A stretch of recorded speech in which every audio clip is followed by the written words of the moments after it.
Welcome back to Good Morning Boss. Ngayong umaga po pag-uusapan natin ang Reserve Officers Training Corps. Ito po ay isang college-based program kung saan ang mga Commissioned Reserve Officers ay nagtitrain para po sa Armed Forces. Alam mo, JC, sa nature na ito kapag military-related, usually lalaki ang sumasali. But this morning, makakasama natin ang first female commandant ng UPLB na si Ms. Vivian Gonzalez. Good morning po. And of course, magandang umaga. Si Cadet Major Matthew Del Alcala, ang Corps Commander ng UPLB ROTC Unit. Good morning. Good morning, Matthew. Good morning po. Alright, siguro umpisahan muna natin ng very brief background na. Reserve Officers Training Corps Or ROTC. Ano po ba itong ROTC? Ma'am, bali yung Reserve Officers Training since 1912 po. Nagsimula sa University of the Philippines and it offers students ng basic knowledge sa military and kung gusto mo mag-pursue, you can also know advanced military subjects. Inside the ROTC, nag-offer kami ng mga lectures tulad ng map reading, land navigation, individual movement techniques, especially yung discipline and yung values and leadership. Usually sa ganito, gaano katagal yung training or yung basic program? Bali kung basic cadet ka lang, your training will 1 year. Pero kaming mga advanced cadets, tumatagal yung training ng 3 years. Sa UP, no, I think part si Matthew they call it the UP Vanguard. Is that right? Yes, sir. So ito yung mas advanced, no, or yung mga magiging officers talaga ng ROTC. Yes. Anong course mo, Matthew? Sir, bali I'm taking BSc Statistics, sir. Statistics. How will that relate to your military training under the ROTC? Sa statistics po kasi meron tinatawag na military statistics. So, we are studying, sa field na yun, we are studying the probability, halimbawa, we will enter a conflict or we will enter a certain area. Tapos tinitingnan namin dun kung ano yung probability ng casualty, probability ng success. Interesting. So ano sa tingin mo ang advantage ng isang estudyante o isang tao na nag-undergo sa isang ROTC? Sa ROTC kasi, hindi lang siya pure military. Ina-emphasize namin na hindi mo lang siya magagamit sa military field, but also you can use it on the executive side. Kasi paglabas mo ng ROTC, kung hindi mo man i-pursue yung military career, magagamit mo siya sa pagiging leader kasi natutunan mo yung leadership skills, especially yung values, yung disiplina. Most of the time, yung mga employers, yun yung gustong kunin. Kasi meron kang disiplina, marunong ka sumunod, and madali kang maturuan. So, JC, ang ganda talaga ng programa kung ikaw ay nakapag-ROTC kasi hindi lang basta-basta talagang trained ka sa pagiging isang leader at saka syempre meron kang disiplina. So, umpisahan natin. Ito, exciting talaga to kasi ito, makakausap natin yung first female commandant sa buong Pilipinas. So, ma'am, bigyan naman po kami ng konting background. Ako ang kauna-unahang babae, na lola pa nga ang sinasabi ko, na naging commandant ng ROTC sa buong Pilipinas, pero sa UPLB ako nagsiserve. Since, anong taon po kayo naging commandant, ma'am? 2011. December 1, 2011 was the date of my designation as UPLB ROTC Commandant. Pero alam mo, JC, kitang-kita, physically fit at napakaganda at talagang ibang klase ang aura ni Colonel Gonzalez. Siyempre, ito ay because of ROTC. Dahil nga dito, sinasabi natin na kapag ROTC may disiplina, katatagan, and of course, serbisyo sa bayan. Actually, if you don't mind, ma'am, kung pwede lang, ma-inform din natin yung viewers na po kayo, ma'am? Ako ay 63 years old, going 64. Wow. So, talagang kitang-kita natin, no? Talagang batang-bata pa yung itsura ni ma'am, no? At masasabi niyo ba po ba dahil because of ROTC ito, lahat ng training niyo kung ano po kayo ngayon? Well, I was with the ROTC since 1996, sa tinatawag nating expanded ROTC program. Right. So, 1996 pa, nasa kanila na ako sa Department of Military Science and Tactics. Kaya siguro, ang Army Reserve Command ay hindi nagdalawang isip na magkaroon ng pagbabago sa polisiya. Kasi ako yung kauna-unahang reserve officer na naging commandant sa UP Los Baños at lola pa. Ngayon ba, ma'am, meron ng ibang mga female commandants din na katulad po ninyo? Hindi ko lang alam sa ibang pamantasan, pero as far as I know, this is the first time that they appointed a female commandant who is a faculty member of the university. Right. Because nagtuturo rin kasi si ma'am, no, ng Project, ma'am? Ang tinuturo ko sa University of the Philippines, Los Baños ay Development Management. At di ngayon nga, nagtuturo na rin ako ng ROTC. Pero nung nasa Diliman ako, Political Science. Political science. So, JC, pumunta tayo dun sa kanilang proyekto. Kanina nakausap natin si Colonel Gonzales. Ano po ba itong VI Pinoy?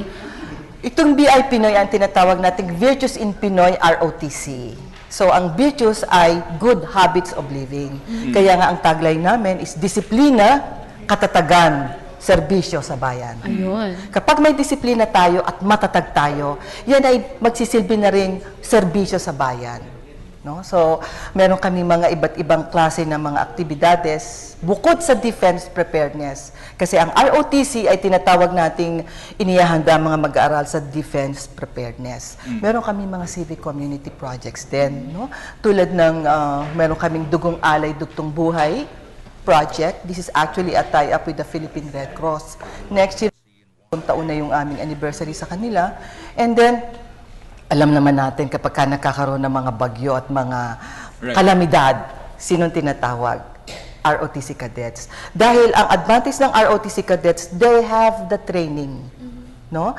And the commitment for national service. So, hindi nila iniisip ang sarili nilang kapakanan, ang sarili nilang comfort, kung hindi kung ano ang maibibigay nilang serbisyo para sa bayan. At nagsisimula yan sa disiplinang ibinibigay namin at sa mga tinatawag naming virtues or the good habits of living, tulad halimbawa ng prudence.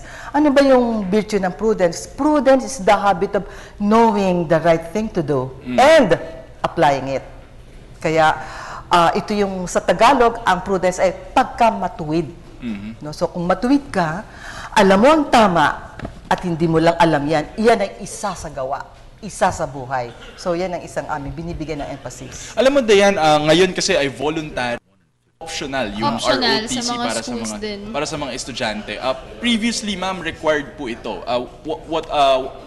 May brief history po ba kayo about this? Up until 2000, starting school year 2002-2003, nagkaroon tayo ng tinatawag na National Service Training Program na kung saan may 3 components. Lahat ng mga mag-aaral, kailangan pumili ng isa dito sa 3 components na ito, namely ROTC, Civic Welfare Training Service, and Literacy Training Service. No? So, dahil ang pagpili ay nasa sa estudyante, ang estudyante ang pipili kung alin doon siya pupuntang component. Of the 3, no? Over the 3. So, ito yung NSTP, tas sa ilalim nito ay ROTC, ROTC, CWTS, and the LTS, no? And the option is on the student. Right.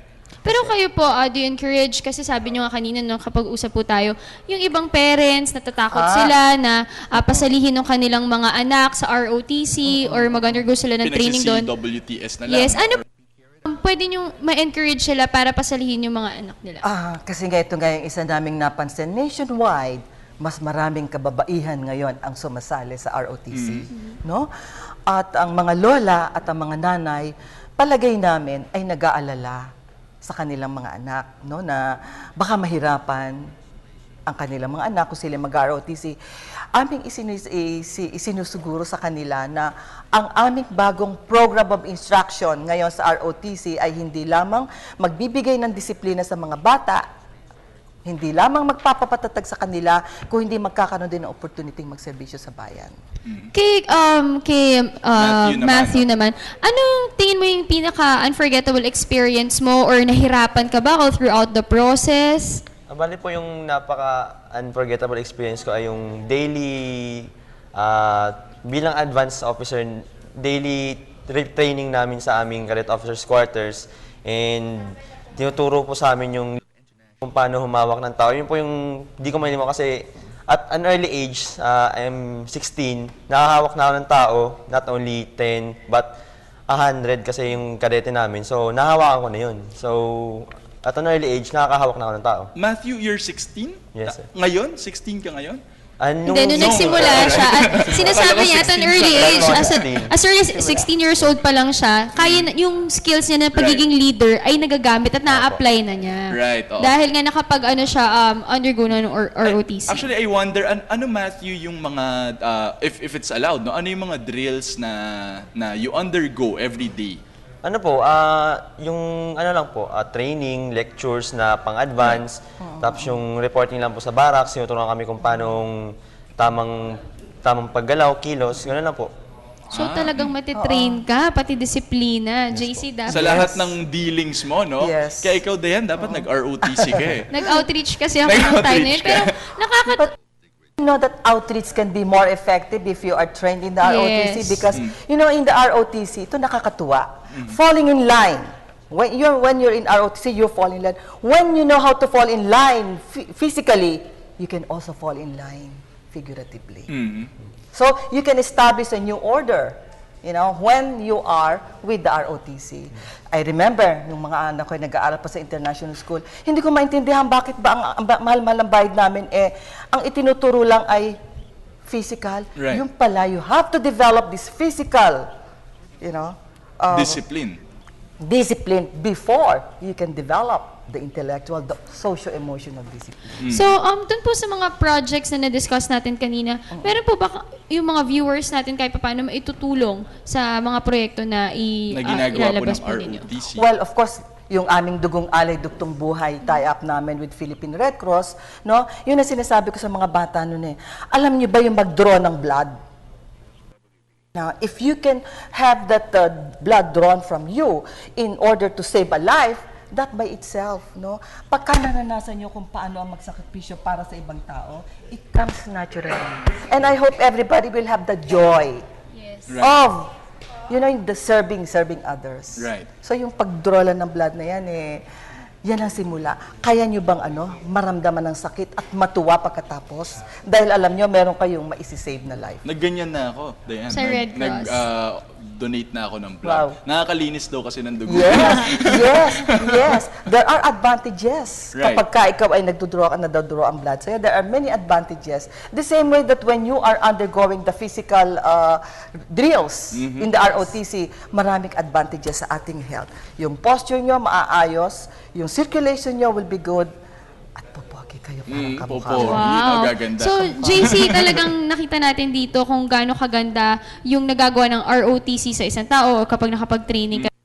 Makikita dito yun nga nasabi natin, yung skills mo sa pagiging leader, pagiging disiplina mo, at saka madadala mo sa buhay mo, siguro kung Right. paano ka mamuhay lahat-lahat. So siguro Matthew, do you have any final message? Start muna tayo kay Matthew.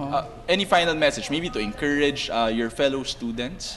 Sabihin ko lang po sa kanya na yung ine-expect nila sa ROTC na mahirap, I think medyo lawakan pa nila yung kanilang... Magpe-pay off rin naman. Yes, so, kasi siyempre sa buhay din naman, di ba?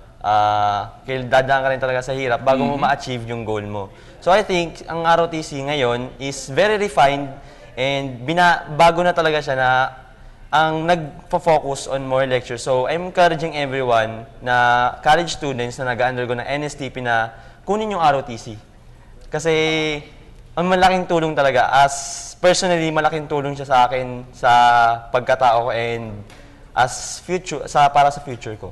All right, thank you Matthew. Gonzales? Sa amin naman sa UP Los Baños, nagpapasalamat kami talaga kasi importante ang suporta ng presidente ng UP system.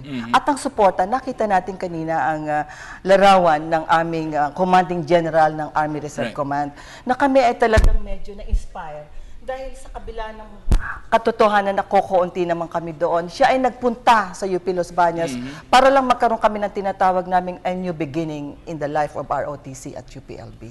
Alright. At maasa sana ako na ito hindi lamang sa UPLB, kundi sa buong Pilipinas. Kailangan tayo ng ating bayan.